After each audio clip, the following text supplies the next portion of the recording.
Bom, primeiro agradecer ao professor Rômulo aqui a presença e a ter aceitado o convite. Ele é pesquisador no Laboratório de Engenharia e Exploração de Petróleo na Universidade Estadual do Norte Fluminense. Fez a graduação, bacharelado em Matemática pela Universidade Federal Fluminense, o mestrado em Matemática Aplicada pela Universidade Católica do Rio de Janeiro, o doutorado em Análise de Sistemas Complexos pelo Programa de Pós-Graduação em Informática da Universidade Federal do Rio de Janeiro. Tem experiência na área, com ênfase em matemática aplicada, atuando principalmente em mecânica do contínuo, poroelasticidade linear e propagação de ondas em meios poroelásticos. Atua como pesquisador e no LENEP, né? E agora ele está apresentando a palestra Uma solução analítica do modelo poroelástico incompressível e saturado para a propagação de ondas transientes. Em nome da comissão, agradecemos a presença do professor e tem 30 minutos. Ok, muito obrigado. Obrigado pelo convite, né, aos organizadores e a todo mundo que está assistindo. Bem,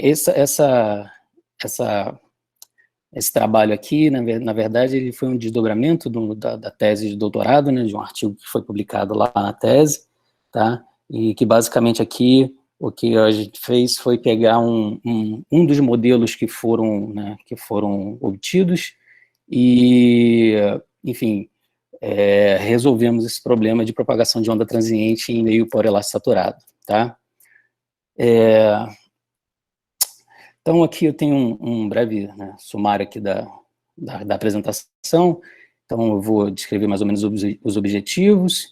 Do item 2 até o item 5 dessa apresentação, eu vou falar um pouco da modelagem do problema, né, como a gente chega nas equações que modelam a dinâmica no meio poroso saturado, e como que a gente faz para recair, né, ou seja, modelar o problema de ondas transientes, né. E a partir disso a gente vai fazer uma boa descrição do problema que a gente vai, né, tentar basicamente validar a nossa teoria, né, validar nosso modelo, e obter as soluções e depois os resultados que são basicamente, né, a representação gráfica das soluções que são analíticas para esse problema, tá ok? Então, começando pelos objetivos, né, basicamente, então, a gente vai, através de uma nova teoria de poroelasticidade e de propagação de ondas transientes, a gente vai modelar, de meio poroso, perdão, a gente vai modelar a propagação de ondas transientes nesse meio poroso que a gente supõe que seja isotrópico e saturado, ou seja, todos os poros desse meio contém fluidos, né, contém esse constituinte fluido. E depois a gente obtém, então, a gente vai tentar descrever os campos de deslocamento, ou seja, ver como é que é a dinâmica dos campos de deslocamento desses constituintes sólido e fluido, né, para essa mistura, e ver também como a tensão ela atua dentro desse meio poroso, dentro do esqueleto desse meio poroso, e ver como a pressão em poro também, qual é a forma da pressão em poro, ou seja, tentar predizer, ou seja, prever a pressão em poro, dada alguma perturbação nesse meio poroso, tá? E aí, depois de verificar se esses resultados, né, advindos desse modelo, ele conduz a resultados similares na literatura e possivelmente discutir, nesse tempo, discutir as vantagens e desvantagens dessa modelagem, ou dessa teoria nova de meios porosos, tá? Então, assim, para começar, eu gostaria já de começar a falar sobre, a discutir um modelo. Basicamente, existem 4 equações que descrevem a mecânica newtoniana, né, que é balanço de massa, balanço de momento linear, momento angular e balanço de energia, tá? E, basicamente, na formulação clássica, né, o que acontece é que, como a gente vai partir da teoria de misturas para chegar numa teoria de meio poroso, existem certas quantidades aqui, como, né, eu tenho misturas de N constituintes nesse corpo que eu estou supondo, então as formas das equações de balanço elas são preservadas, mas existem termos adicionais, né? Todo lado direito dessas equações elas têm termos adicionais que dizem respeito à produção de massa, ou produção de energia, ou produção de momento linear ou angular, para cada constituinte, tá certo? Então, cada uma das equações descreve, tem uma equação para cada constituinte do meio, tá? E da mesma forma, então, eu tenho derivadas materiais, ou seja, derivadas para cada constituinte, e a derivada temporal, né, ambas temporais aqui nesse caso, para o meio como um todo, né, pensando no meio como corpo único, tá? Onde aqui as velocidades também são dadas também para cada constituinte, e o gradiente de deformação também, ela é dado dessa forma aqui também para cada constituinte do corpo, tá? Perdão, o gradiente de deformação é dado para o meio. Para quem não está muito familiarizado com a teoria de meio poroso, o que acontece é que tem uma hipótese, digamos, fundamental, que diz o seguinte, né, que é permitido, na verdade, a teoria de misturas, que né, adequada a meios porosos, né, que diz o seguinte, que cada constituinte, né, cada corpo, cada constituinte desse meio, ele pode ocupar a mesma região, ele pode ser mapeado para a mesma região, tá, no espaço, ou seja, pode existir uma superposição, pode ocupar o mesmo lugar no espaço euclidiano, tá certo? Então, essa é basicamente digamos assim, uma hipótese fundamental, tá?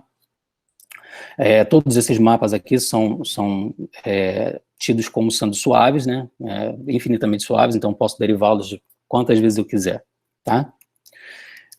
Uma outra hipótese da teoria de misturas é que quando eu somar, né, todos os constituintes do meio, esse corpo ele tem que se comportar como sendo um corpo único, né? Então, ele tem que estar sujeito às equações de balanço que descreve, tá, a dinâmica desse corpo para um corpo único, né?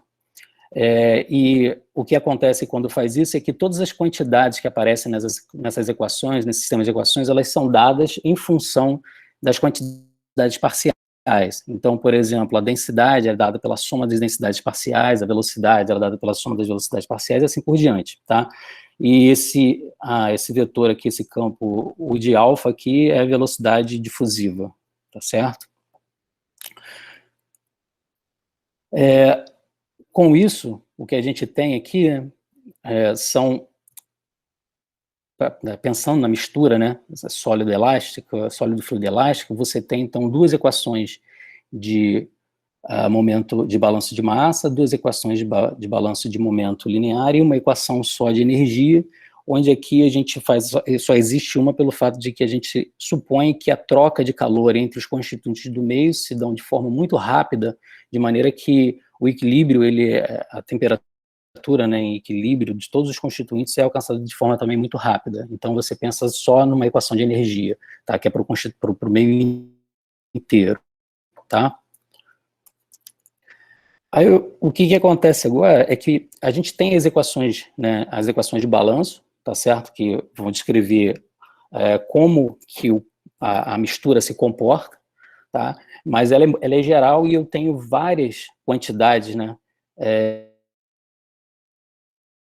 Sólido, tem a tensão do fluido, a força de interação sobre o fluido, tá certo? E aqui são as quantidades, digamos assim, externas, né? As forças externas ao seu corpo, né? As forças de corpo, tá? Então, eu tenho uma série de variáveis e esse sistema, então, ele possui muito mais variáveis do que equações. Então, a ideia é que a gente usa, né, equações constitutivas para fornecer, tá certo? Para fornecer uma forma, né, fornecer uma relação que depende tanto do material, tá? Ou seja, da composição do material, do que o material é feito, quanto também relacionar como essas forças externas influenciam na resposta do material, tá certo? Então, por exemplo, todos esses campos que estão aqui em vermelho são quantidades que são quantidades constitutivas, ou seja, dependem tanto do ambiente externo quanto da forma do material. Então, a gente precisa fornecer, digamos assim, uma expressão para essas quantidades que relacionem, que estejam relacionadas com a dinâmica do corpo para cada corpo que a gente queira. Então, que a gente esteja estudando, basicamente. E essas variáveis de campo são as variáveis que a gente quer determinar, tá certo? Então, a densidade do fluido, velocidade do fluido do sólido, gradiente de deformação do sólido e temperatura, tá? E aí, o que acontece? Então, como toda essa dinâmica, né, ela tem que ser consistente do ponto de vista físico, então existem alguns princípios físicos que essas equações elas têm que preservar. Então, aqui, basicamente, é uma função constitutiva que depende desse funcional, que é basicamente uma função resposta, que vai relacionar como essa função constitutiva varia, tá, de acordo com a variação dessas quantidades aqui.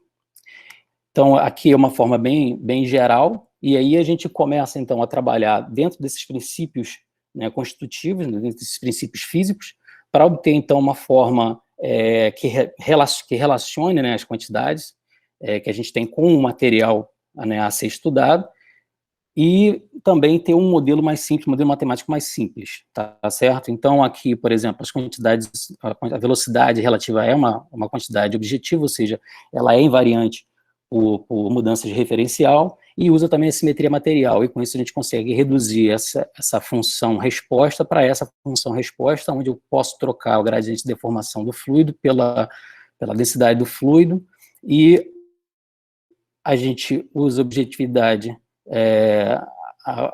material, e a gente substitui, então, a velocidade de cada constituinte pela velocidade relativa, tá certo?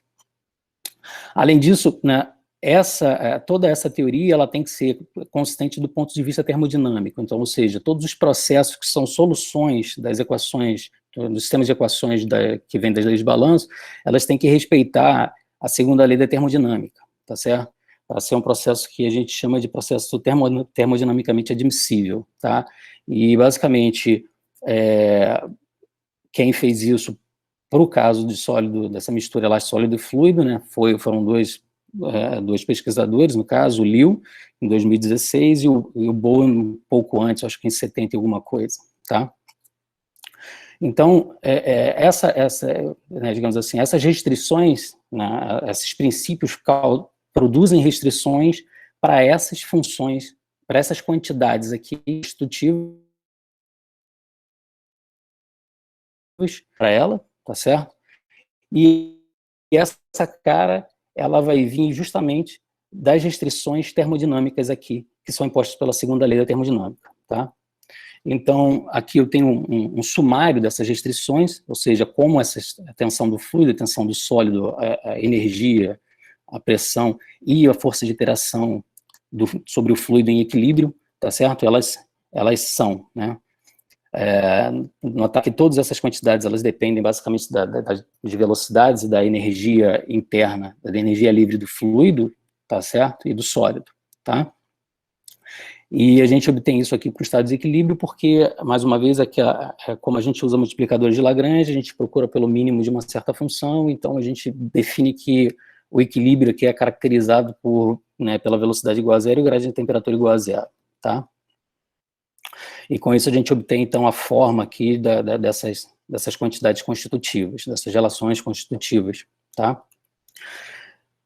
E aí o que a gente faz, basicamente, é introduzir agora o conceito de porosidade dentro daquele conceito, né, dentro dessas leis de balanço para a teoria que veio da teoria de misturas, para conseguir, então, produzir né, as leis de balanço, digamos que, para o meio poroso, tá? Então, a gente usa a porosidade e define, então, as densidades parciais do fluido e do sólido, tá? A pressão em poro e as tensões que ocorrem tanto no fluido quanto no sólido, onde a tensão do fluido depende aqui de uma parcela aqui, que é a tensão extra do fluido, e a tensão, uma tensão efetiva do sólido, que são, digamos assim, ingredientes aqui, fundamentais aqui para a teoria de mecânica dos solos, tá? Bem, nesse caso a gente tem, então, uma teoria que uma teoria não linear, né? E uma teoria que a gente consegue descrever determinadas quantidades em equilíbrio, né? E o que a gente quer agora é obter uma teoria linear, mas ver como isso ocorre próximo do equilíbrio, ou seja, quando essas quantidades, né, que é o gradiente de temperatura e a velocidade relativa, elas não são zeros, mas são digamos, quantidades muito pequenas, tá?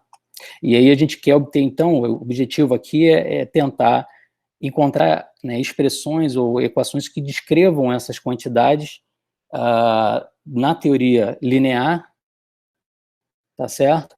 Próximo do equilíbrio. Então, a gente vai linearizar e ver como a gente obtém essas expressões ali, quando a gente faz essas duas quantidades serem pequenas, tá? E aí, como a gente vai linearizar, a gente vai desprezar todos os termos de segunda ordem ou superior, né? E aí, quando a gente impõe, né, faz a hipótese de que o gradiente de temperatura e a velocidade relativa são quantidades pequenas, a gente obtém, né, que a tensão extra do fluido, ela é uma quantidade de ordem 2, né, mas só que isso não sai de maneira direta, assim, não é uma coisa muito direta, a gente tem que recorrer aqui à representação, né, um teorema de representação isotópica para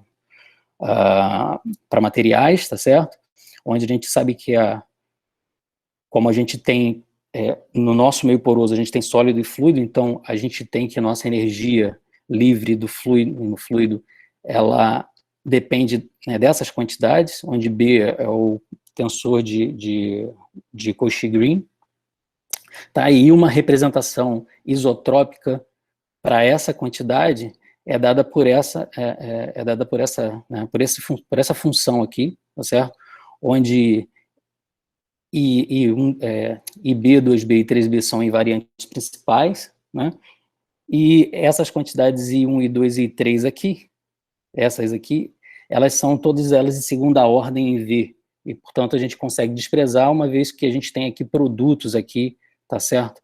De segunda ordem aqui em V, para a tensão extra do fluido, tá? Com isso, a gente consegue reescrever todas aquelas quantidades, em termos dessas novas quantidades linearizadas, né, usando esses argumentos, e aí a gente obtém, então, que a parte da energia, parte da força de interação sobre o fluido que não está em equilíbrio é dada, né, por uma combinação entre a velocidade relativa e o gradiente de temperatura, tá certo? Mais um termo de segunda ordem, que vai ser desprezado, e a gente obtém, então, também uma expressão fechada para a velocidade, para as forças resistivas no meio, né, do processo difusivo, né, desse processo de movimento difusivo, tá? Onde cada um desses termos aqui tem a sua própria expressão aqui, né, tá? Então, a gente tem todas essas quantidades agora descritas, né, em termos linearizadas, né, e próximas do equilíbrio, e a gente, então, agora consegue reescrever aquelas leis de balanço agora para o meio poroso, né, usando essas quantidades linearizadas, né.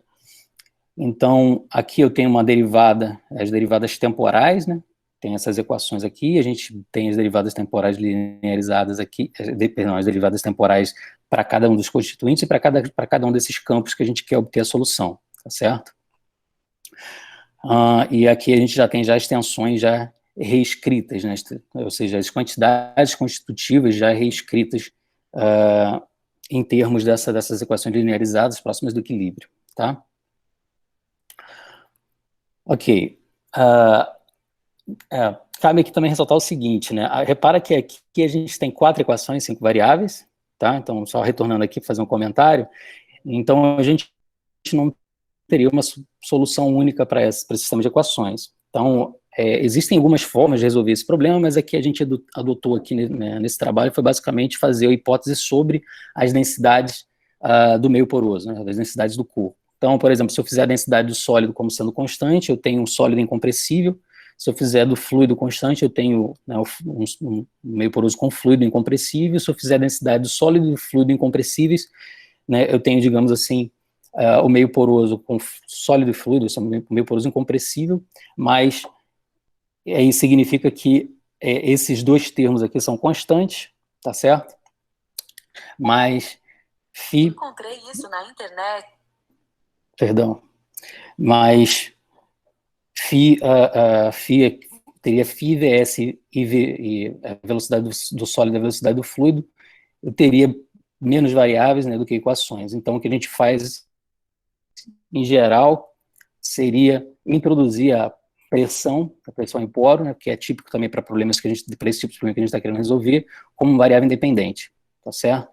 E, de fato, é esse modelo aqui que a gente vai usar para vai usar esse sistema de equações que a gente vai usar para modelar o problema de ondas transientes em meios porosos, tá? Que a gente está tratando. Ok, então o que eu fiz aqui simplesmente foi reescrever os sistemas em termos de componentes cartesianas, né, e já expandindo todas as derivadas, né, presentes e já colocando todas as expressões que a gente obteve anteriormente, tá? E aí a gente começa a realizar algumas hipóteses, né? Por exemplo, uma hipótese de que a energia livre do fluido em equilíbrio depende só da porosidade e da densidade do fluido. Isso faz com que esse termo na equação anterior, né, ele seja igual a zero, tá? E isso aqui, essa hipótese ela não é realizada de forma aleatória, ela vem também de trabalhos anteriores, né, principalmente no trabalho de Biot, que, enfim, introduz justamente toda essa teoria de poroelasticidade, tá? Então, isso aqui provoca um desacoplamento aqui entre as tensões do sólido e do fluido, tá? E a gente supõe que a tensão efetiva é dada aqui pela lei de Hooke, onde esse E de S aqui seria o tensor de deformação linearizado, tá?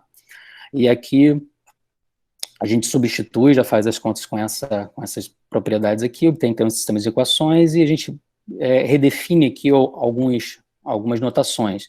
Então, a derivada material temporal, né, do constituinte sólido, a gente denota por V de S e do fluido por V de F, tá? E a derivada aqui na direção Z, aqui, a derivada parcial na direção Z. E aí o que acontece? Além dessas hipóteses, a gente considera então que existe também uma distribuição homogênea de poros no espaço, né? Então a gente fala que φ é constante no espaço.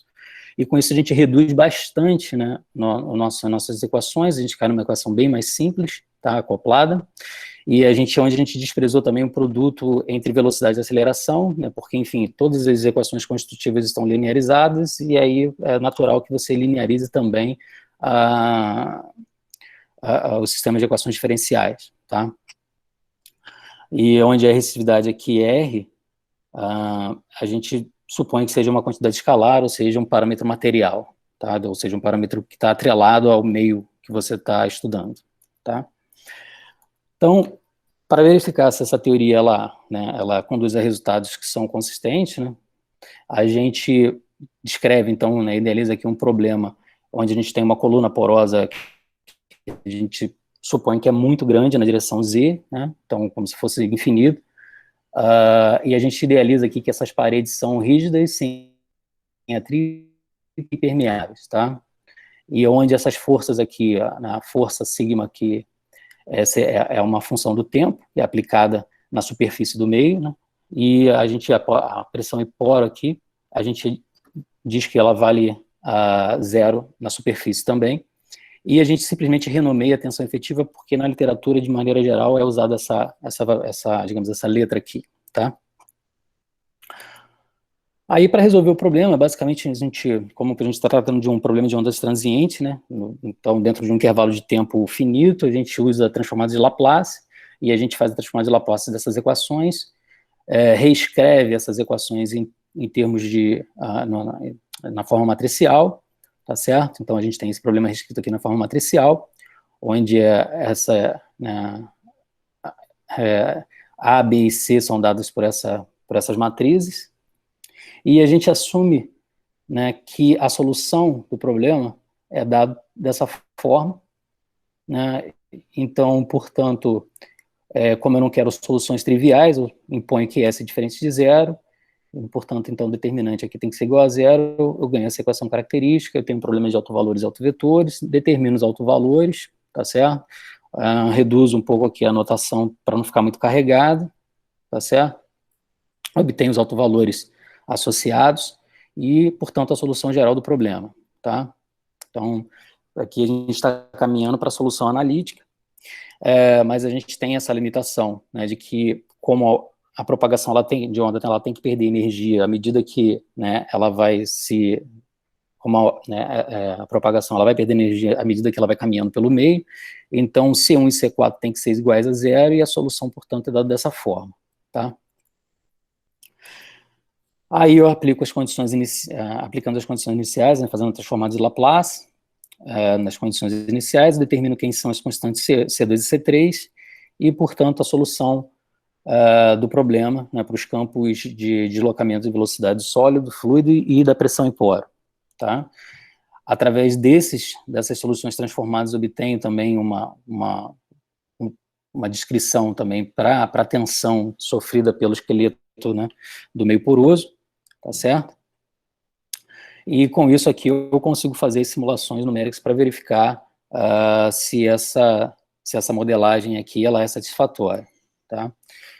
Então, portanto, aqui eu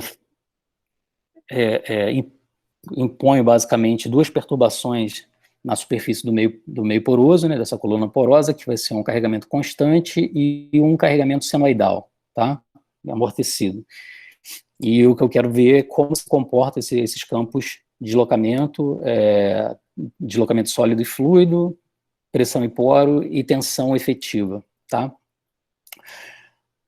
Antes de fazer de descrever todos esses campos, né, graficamente, aqui simplesmente a gente faz um resultado comparativo com o resultado obtido pelo Boole em 1993, onde eu peguei essa lista de parâmetros materiais de lá, e a gente vê que as soluções elas são exatamente as mesmas, né? Então, deslocamento do sólido, do constituinte sólido, e deslocamento do constituinte fluido, tá? Quando é aplicada uma força constante na superfície. Aqui já é o deslocamento do sólido, né, para o carregamento constante do constituinte sólido e fluido em três profundidades distintas, né? Então eu aplico uma força no intervalo no período de tempo de 0 a 1 e observo como é que os meus campos eles se movimentam, né? Qual é o movimento, qual é a dinâmica desses campos no meio poroso.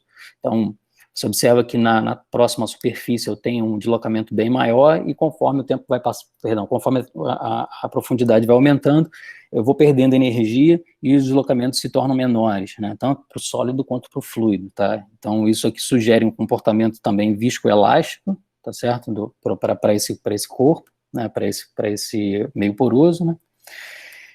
E aqui eu tenho o comportamento das tensões, da tensão efetiva no esqueleto e da pressão em poro. Então, você observa que existe uma dependência, uma forte dependência aqui da forma, né, do carregamento que é aplicado sobre a superfície, né, sendo aqui, tendo uma reação muito mais forte para profundidades menores e ao longo da profundidade essa influência, ou seja, essa reação do meio poroso, do esqueleto, né, do meio poroso, ela vai perdendo aqui digamos assim, a potência, né, a intensidade. E aqui a pressão em poro, né, ou seja, a pressão que é exercida pelo fluido dentro do poro. Então, a gente observa aqui que o comportamento aqui é diferente, né, ou seja, conforme o processo de consolidação no meio poroso ele vai ocorrendo, né, ele vai se acumulando, então, em profundidades muito altas, eu tenho uma força exercida pelo fluido dentro do poro muito grande, tá, para esse tipo de carregamento. E a partir do momento que eu chego na superfície, esse fluido meio que ele consegue escapar de dentro dos poros para camadas, digamos, adjacentes, então você tem um relaxamento aqui da pressão dos poros, né, dessa pressão no poro. E aqui o carregamento senoidal, né, então, deslocamento do sólido, do fluido, né, tendo o mesmo tipo de comportamento, você vê que na camada superficial ele tende a se comportar de acordo com a oscilação que é sofrida na superfície, e profundidades maiores aqui você tem um comportamento que é bem parecido com o comportamento do carregamento linear, tá? E a pressão, a tensão efetiva e a pressão em poro, tá? Então, mais uma vez aqui, você tem aqui uma forte dependência da forma do carregamento em camadas superiores, e conforme, né, você vai caminhando para profundidades maiores, você vê que essa dependência começa a desaparecer, tá certo? E uma interpretação interessante dessa pressão em poro aqui, trazida por esse gráfico aqui, que existe uma parte negativa aqui, que basicamente ele diz que, né, a gente pode interpretar como um fenômeno de sucção, ou seja, ocorre uma vibração muito forte ali, né, uma oscilação muito rápida no seu meio poroso, o fluido ele é expelido para fora dos poros, mas aí como ele é um sólido elástico, né, ele tenta se recuperar, e aí nesse movimento tentar se recuperar, ele meio que suga de volta parte desses fluidos, parte do fluido que saiu, né? Então esse movimento de sucção do meio poroso aqui, tá certo? E basicamente era isso aqui que eu queria apresentar para vocês. Muito obrigado pela atenção de todos aí.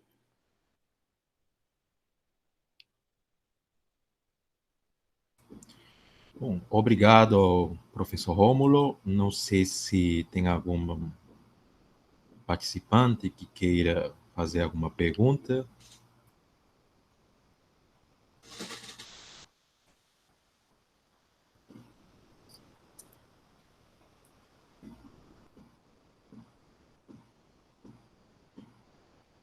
Bem, acho que não temos perguntas, então, mais uma vez, obrigado ao professor Rômulo pela palestra e esperamos que em próximas oportunidades contar com a presença dele também.